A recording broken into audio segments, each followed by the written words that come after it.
The lawyer slid a single sheet of paper across the table, and at the bottom, in blue ink, was my signature on a will I had never signed. I was 74 years old, sitting in a cold conference room in Cincinnati, looking at proof that someone I loved had stolen my entire life with a pen. My name is Eleanor Whitfield. For most of my life, I lived on Marymount, quiet streets, in a stone house my late husband Harold and I bought in 1981. Harold was a pharmacist who owned his own drugstore on the corner of Worcester Pike for 38 years. We weren't rich, but we were careful. By the time Harold died of heart failure in the winter of 2019, that little house and those decades of careful saving had become something worth nearly $900,000. I thought that money would keep me safe in my old age. I thought it would be a gift to the people I loved. Instead, it became the reason one of them looked me in the eye and lied for 2 straight years. Let me take you back, because you can understand the betrayal until you understand the trust.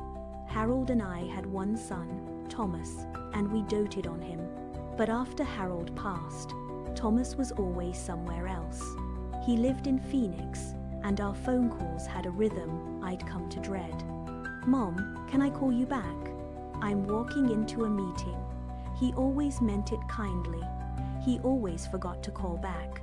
The person who actually showed up was my granddaughter, Brooke, Thomas' daughter, 31 years old, and she lived right here in Cincinnati. She came by twice a week with groceries. She painted my rusted mailbox a cheerful robin, egg blue. She called me Gran and signed her texts with little hearts. Can you imagine how that felt? To be old and widowed and forgotten by your own son, and to have this bright young woman choose you. I gave her a key to my house. I added her name to my checking account so she could pay my bills when my hands got too shaky to write. I trusted her the way you trust your own breathing. That was my first mistake. Looking back now, the warning signs were there. I just loved her too much to read them. One afternoon, she started collecting my mail before I could reach the box myself. "I've got it, Gran. Save your knees." Then she suggested we change the password on my bank app just to be safe, and she was the one who typed the new one. And once, when I mentioned splitting things fairly between her and her father someday, she gave a little laugh and said, "Dad doesn't deserve half of this. He's never here. I'm the one who shows up." I laughed too. I thought she was joking. She wasn't joking. I know that now. The cracks I couldn't ignore started in the spring of 2022. My bank statement showed a withdrawal I didn't recognize. $400. When I asked Brooke, she barely blinked. "Oh, Gran, that was the plumber, remember? Your water heater?" I didn't remember a plumber, but my memory wasn't what it used to be, and she said it so smoothly, so kindly, that I felt foolish for asking. I let it go. Even the first time money disappeared, I still defended her. Then came the lawyer's office. Brooke told me my will was out of date, and that Grandpa's estate had tax problems that needed fixing. She knew a lawyer, she said, a good one. She'd handle everything so I wouldn't have to stress my heart. "You're getting too old to handle this alone, Gran," she said, patting my hand. I remember thinking how lucky I was. In June of 2022, she drove me to an office downtown. A man in a gray suit named Mr. Devlin shook my hand, slid papers in front of me, and pointed where to sign. "Standard estate updating, Mrs. Whitfield. Just protecting your assets." I signed 3 pages with blank signature spaces without reading a single line, and Brooke was right there beside me, smiling, holding my purse. You already know that smile was a knife. For almost 2 years, life felt warm again. Brooke visited even more often. She brought her boyfriend, Cody, a young man with a soft handshake and eyes that always seemed to be searching for the nearest exit. The first time he came over, he complimented the house before he even looked at me, his gaze drifting from the staircase to the locked cabinet in the hallway. And Brooke talked about the future, about how she always take care of me. I believed every word. The truth unraveled on an ordinary Tuesday in March of this year. I'd gone to my own bank to ask about a certificate of deposit Harold had set up years ago. The teller, a kind woman named Gloria, who'd known me for a decade, frowned at her screen. "Mrs. Whitfield, this account was closed last year. The funds were transferred out." I felt the floor tilt. "Transferred where?"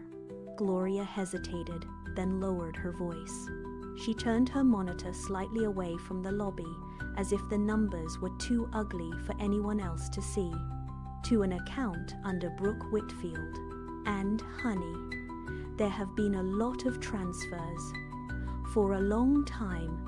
I drove home with my hands shaking on the wheel, telling myself there had to be an explanation. This was my Brooke, the girl who painted my mailbox. That night, I did something I'd never done. I went into the locked drawer where Brooke kept the folder of estate paperwork she managed for me, and I read every page, slowly, with a magnifying glass. What I found stopped my heart. The will ID signed in 2022 didn't split my estate between my son and granddaughter, the way ID told Mr. Devlin I wanted. It left everything, the house, the savings, all of it to Brooke alone. Thomas, my own son, was written out entirely.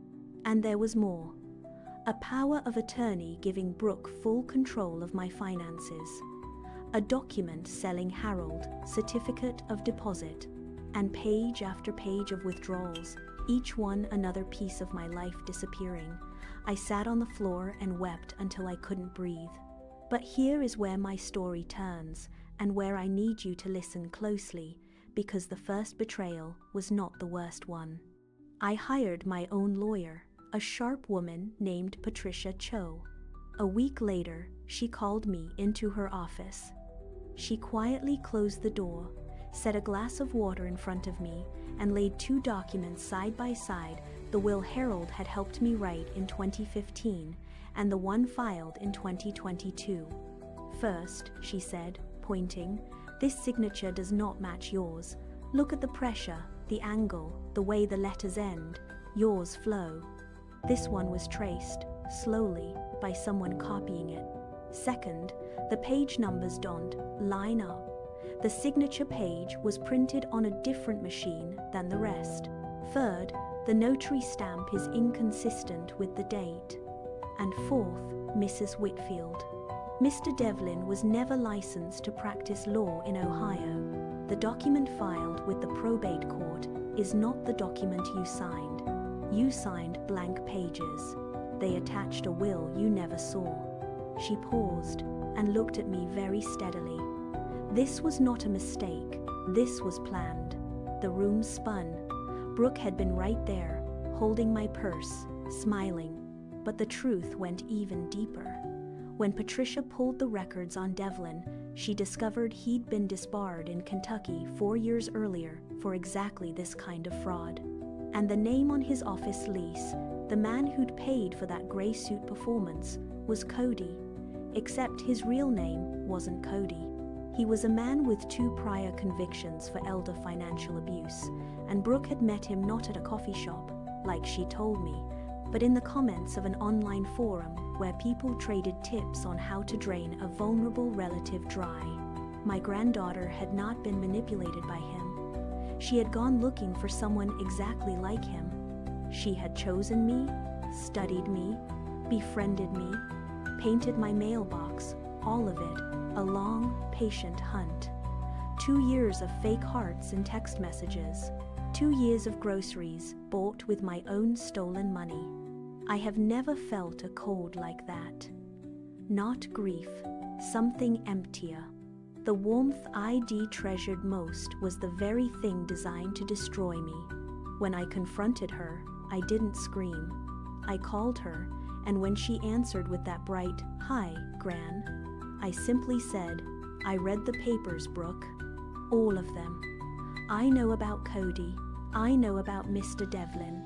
I know what you did to your grandfather's money." There was a long silence, and then her voice changed completely.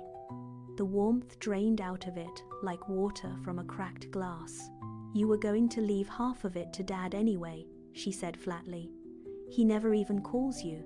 I'm the one who showed up. I earned it. You would have wasted it anyway. At least with me, it had a purpose." Not one word of apology. Not one. I hung up. I sat there with the phone in my lap, realizing I had not lost my granddaughter that day. I had only learned she had never been there.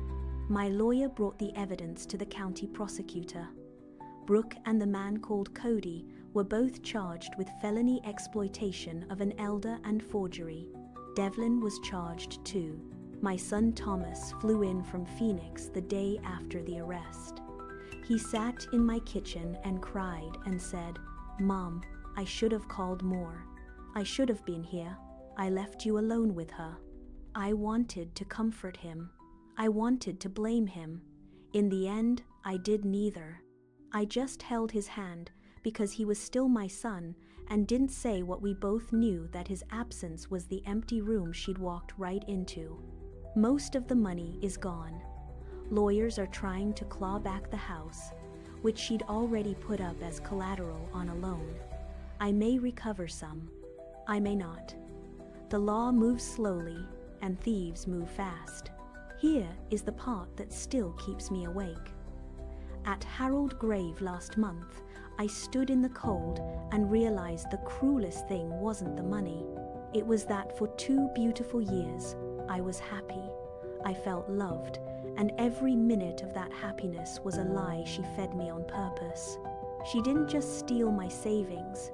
She stole the last warm chapter of my life and replaced it with a performance.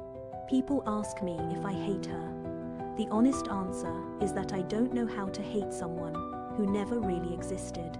The Brooke who painted my mailbox was never real. I grieve her like a death, even though the woman wearing her face is sitting in a courtroom, still insisting she earned it. The blue paint on my mailbox has started to peel now. My neighbor offered to repaint it for me. I told him no, I leave it exactly as it is. Because that mailbox was never a gift, it was bait. And I want to see it every time I walk to the end of my drive, peeling and rusting, so I never forget how warm a lie can feel. So, let me ask you, because I've turned this over 1,000 times and I still don't have peace. If someone spends years being kind to you, and that kindness was the weapon all along, were you ever truly loved at all, even for a moment? And if your own family is the one holding the knife, do you protect them, or do you protect yourself? Tell me in the comments, what would you have done? Because, maybe, just maybe, the person painting your mailbox is reading this too.